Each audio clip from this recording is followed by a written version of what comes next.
Sahabat setia Gowori yang dikasih Tuhan, Shalom. Hari ini adalah Sabtu 11 Juli 2020. Firman Tuhan akan kita bersama-sama renungkan dari Injil Matius 10 ayat 24 sampai dengan 33. Hari ini merupakan peringatan wajib Santo Benedictus Abbas. Benedictus lahir di Nunsia, Italia Tengah. Ia dikenal sebagai pendiri cara hidup monastik di Eropa Barat. Ia meninggalkan hidup duniawi dan menjadi seorang pertapa.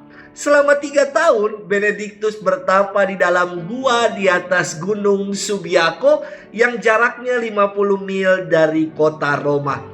Benedictus diminta untuk menjadi superior di salah satu biara dekat gua pertapaannya, dan Benedictus menerima permohonan itu dengan senang hati.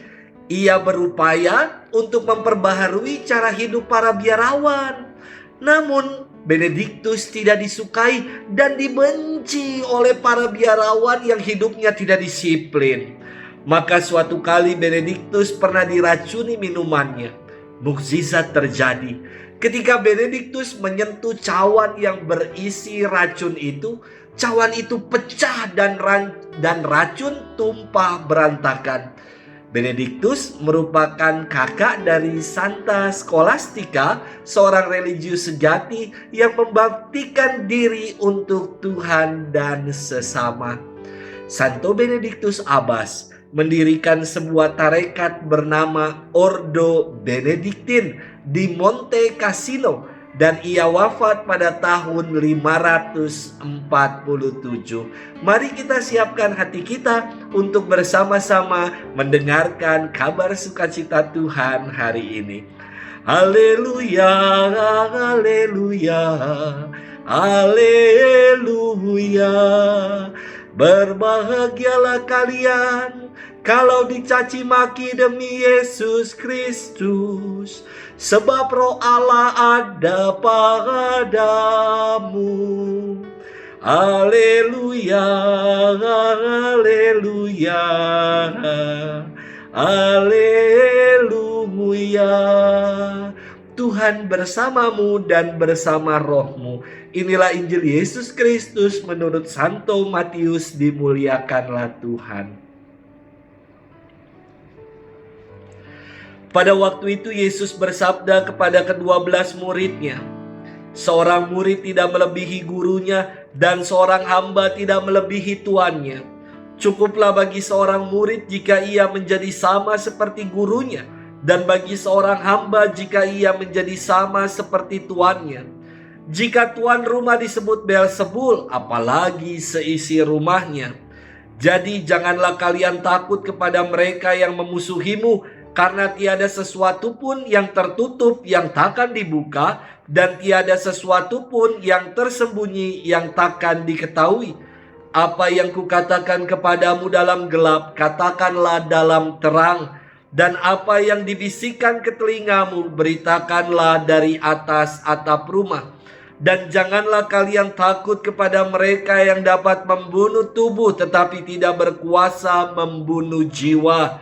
Tetapi takutlah Dia yang berkuasa membinasakan baik jiwa maupun tubuh di dalam neraka. Bukankah burung pipit dijual seduit 2 ekor? Namun tak seekor pun akan jatuh tanpa kehendak Bapamu. Dan kalian, rambut kepalamu pun semuanya telah terhitung. Sebab itu janganlah kalian takut. Barang siapa mengakui aku di depan manusia, dia akan kuakui juga di depan Bapa-Ku yang di surga. Tetapi barang siapa menyangkal aku di depan manusia, dia akan kusangkal di hadapan Bapa-Ku yang di surga." Demikianlah Injil Tuhan. Terpujilah Kristus. Sahabat setia Gowori yang dikasihi Tuhan, Shalom. Mungkinkah mendulang kebahagiaan di tengah derita? Seorang ibu yang mengandung harus menahan diri tidak makan makanan yang ia sukai dan harus memakan makanan yang ia tidak sukai demi pertumbuhan janin yang dikandungnya. Seorang ayah yang harus bekerja keras, mencurahkan keringat dan pikirannya demi menghidupi keluarga. Namun, ketika sang ibu bersalin dan berjuang bahkan sampai mempertaruhkan nyawanya dan melihat anaknya lahir, sakit dan derita sebelumnya lunas dan terlupakan. Demikian pula sang ayah yang berjuang sampai kaki di kepala dan kepala di kaki, lega dan bahagia saat menyaksikan keluarganya tersenyum saat ia pulang kerja. Mungkinkah mendulang kebahagiaan di tengah derita? Mungkin dan sangat mungkin. Sahabat setia Go-Worry yang dikasihi Tuhan, firman Tuhan hari ini melanjutkan firman kemarin. Kita diajak untuk setia dalam perutusan, untuk menaburkan kabar baik dan damai sejahtera dalam hidup. Buah dari kesetiaan adalah keselamatan. Firman Tuhan hari ini bersabda, seorang murid tidaklah lebih daripada gurunya, atau seorang hamba tidaklah lebih daripada tuannya. Cukuplah bagi seorang murid jika ia menjadi sama seperti gurunya, dan bagi seorang hamba jika ia menjadi sama seperti tuannya. Kita adalah murid dan hamba-hamba Tuhan. Ketika sang guru dan Tuhan mengalami penolakan, penderitaan, dan tetap setia memikul salib sebagai murid dan hamba Tuhan, kita pun diajak untuk setia di tengah pengalaman sulit dan penuh liku. Keselamatan, kebahagiaan, dan pengalaman kebangkitan berawal dari penderitaan dan salib. Sahabat setia Go-Worry yang dikasihi Tuhan, terkadang kita menjadi pribadi yang cengeng, mudah mengeluh dan lari ketika menghadapi jalan berliku, derita, dan salib.